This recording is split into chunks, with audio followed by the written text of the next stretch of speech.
பணிகிறேன். ஆயுஷ்மான் பவ. அற்புதம். நீ என்னை காட்டிலும் அற்புத வில்வித்தையை பயின்று வந்துள்ளாய். இங்கு கற்றுத்தரப்படும் வித்தை மிருகங்களை வேட்டையாடுவதற்கு மட்டுமே பயன்படுகிறது. வேட்டையாடுவதற்கா? அது கல்வி பாடம் அல்லவே குருதேவா. நான் வில்வித்தையை பயில துடிக்கின்றேன்.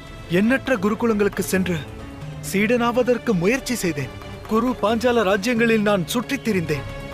வில்வித்தை மிருக வேட்டைக்கானது மட்டுமல்ல. எனில் உனக்கு வேண்டிய வித்தையை யார் உனக்கு பயில்விப்பார்கள்? சிந்தித்துப் பார்.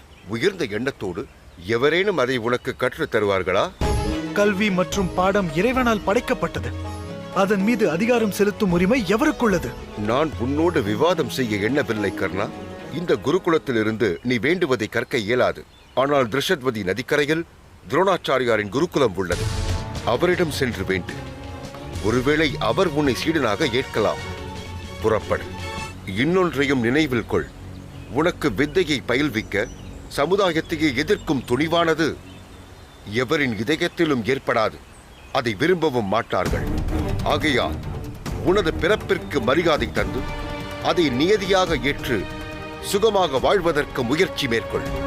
அவ்வாறு என்னால் நிச்சயம் வாழ இயலாது. அவசியம் துரோணாச்சாரியரிடம் செல்வேன். அவர் மூலம் அற்புத கல்வியை பெறுவேன். பணிகிறேன் குருதேவா. நீ யார் மகனே? எனது பெயர் கர்ணன். தம் புகழ் பற்றி அறிந்து தமது பாதம் பணிய வந்தேன். தம்மிடம் விற்கலையை பயில முற்பட்டு வந்தேன். எனது பிதா கங்கை மைந்தரின் ரதசாரதி ஆவார். நீ தேரோட்டி மகனா? விற்கலை பயிலும் எண்ணம் முன்னுள் எவ்வாறு தோன்றியது?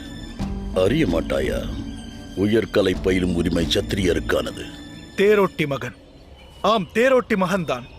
சத்திரியரை போல் நான் ராஜ்யம் வேண்டவில்லையே ஆச்சாரியரே. என் மன எண்ணத்தை நான் நிறைவேற்றவே ஆசை கொண்டுள்ளேன். ஏன் நான் விற்கலையை பயிலக்கூடாது என்கிறீர்கள்? உரிமை உள்ளவர் மட்டுமே உயர்கலையை பயில வேண்டும்.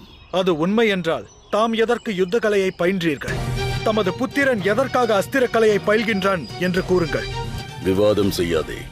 நான் தனித்துவமானவன். நான் ஒரு ஸ்திரீயின் கர்ப்பத்தில் ஜனிக்காதவன். மகரிஷி பரத்வாஜரின் துரோண பாத்திரத்தில் உதித்தவன். உன்னுடைய ஜனனமும் திவ்யத்துவம் பெற்றிருந்தால் இங்கிரு. இல்லையெனில் சென்றுவிடு. திவ்யத்துவமா? அதன் அர்த்தம் என்ன ஆச்சாரியரே?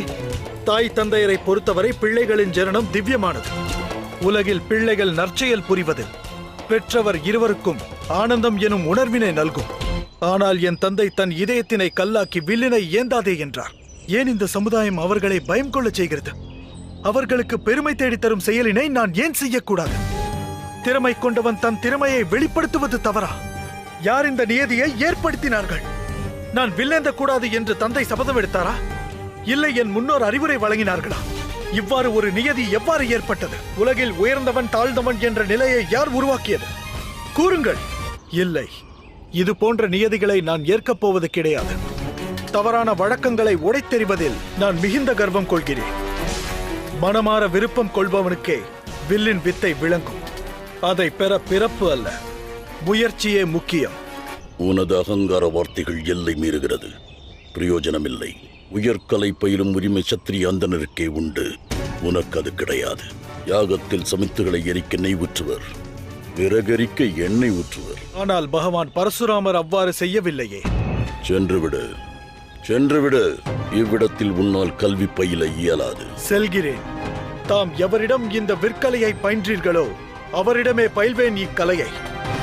மீண்டும் வருவேன். தங்களுக்கு ஒன்றை உணர்த்திவிட்டு செல்கிறேன். நான் மீண்டும் வருகை தரும்போது வில்வித்தையில் விற்பன்னனாக திகழ்வேன். தம் சீடர்களை விட நான் சிறந்தவனாக விளங்குவேன்.